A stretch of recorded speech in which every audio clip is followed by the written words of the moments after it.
நமது வான் பாதுகாப்பு திறன் அதிகரித்திருப்பது ஆபரேஷன் சிந்தூர் நடவடிக்கையில் உறுதி செய்யப்பட்டது என விமானப்படை துணை தளபதி ஏர் மார்ஷல் நர்மதேஸ்வர் திவாரி தெரிவித்தார்.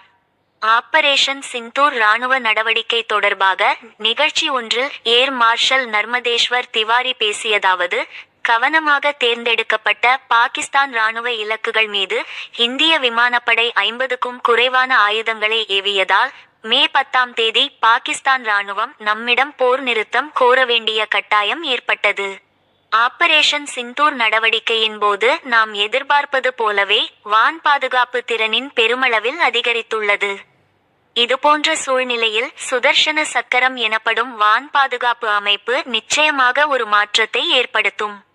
1971ஆம் ஆண்டு நடந்த போரின் போது கூட அழிக்கப்படாத இலக்குகள் அழிக்கப்பட்டன.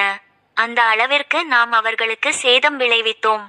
ஒவ்வொரு ஆயுதமும் சரியான இலக்கை தாக்குவதை உறுதி செய்வது முழு குழுவின் முயற்சியாகும். பல ஆயிரம் வார்த்தைகள் சொல்வதை விட ஒரு புகைப்படம் பேசிவிடும். முக்கிய பயங்கரவாத தலைவர்களின் இறுதிச் சடங்கில் பாகிஸ்தான் உயர் அதிகாரிகள், போலீஸ் உயர் அதிகாரிகள் என பலரும் பங்கேற்றிருந்தனர்.